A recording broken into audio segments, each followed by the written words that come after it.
Until 7 years ago, that piece of land in downtown Toronto where the Gardiner Expressway connects to the Don Valley Parkway existed as the sweetest smelling piece of real estate in the entire city.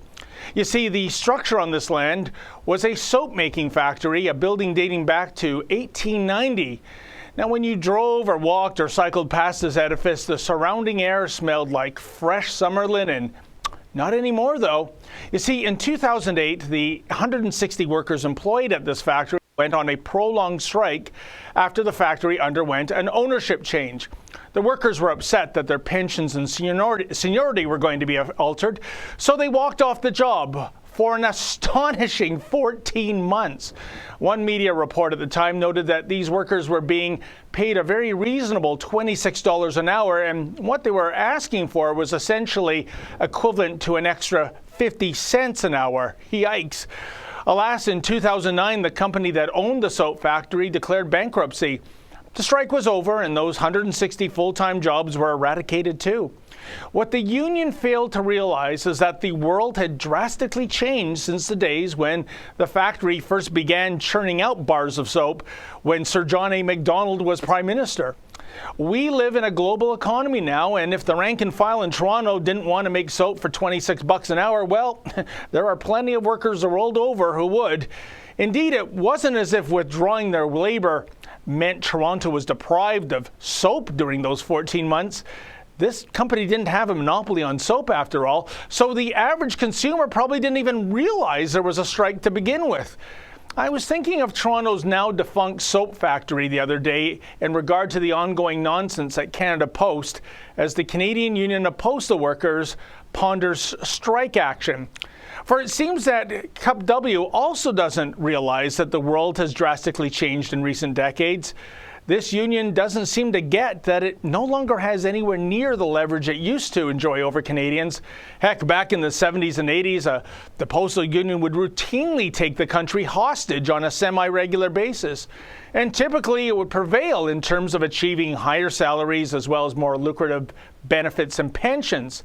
But that was then, and this is now. For the past 2 decades, when it comes to personal correspondence and bills, email has kicked snail mail to the curb. Don't know about you, but what I find in my mailbox on a daily basis is junk, and yet more junk. Geez, if not for the delivery of junk mail, what would the posties do? So I suspect that when it comes to most Canadians, they won't be outraged by a postal strike should it come to pass. Rather, the response will likely be a collective yawn. Memo to CUPW. It's 2016, guys, and you are now pretty much in the same position as those Toronto soap factory workers. Should you strike, more people will simply be driven to email and private sector couriers, which is only going to make things worse for you.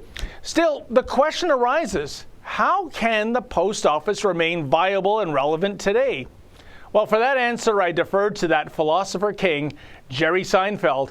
A while back on The Tonight Show, Seinfeld assessed the folly of having a snail mail service in the 21st century, yet he also delivered a superb suggestion in terms of how to actually make the post office more relevant.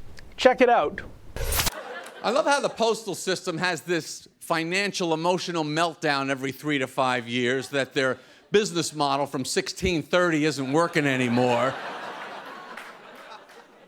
I can't understand how a 21st century information system based on licking, walking, and a random number of pennies is struggling to compete. What is the reason? And so they always send the Postmaster General out. He always has to make a big speech about how a tough time that they're having. And he comes out and he's freaked out. He's got rings under the eyes, no shave, pulling all-nighters. We can't do it anymore. We got to go up a penny on the stamps. There's no way around it. We're trying to get some breathing room. The cost and the infrastructure. And we're all like, hey, dude, do whatever you got to do. We don't give a damn. What is a stamp anyway? We don't even know what it costs. 43, 48, make it $1. You're going to get there. You have some money left over, buy yourself some pants and a real car.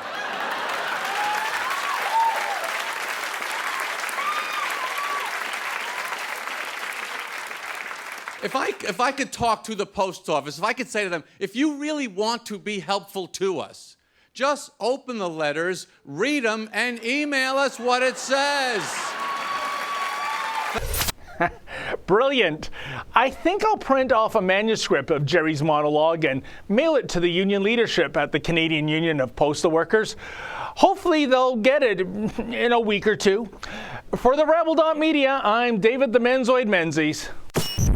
Thanks for watching. Click here to never miss a Rebel update. Want even more of The Rebel? Well, click here to become a premium member.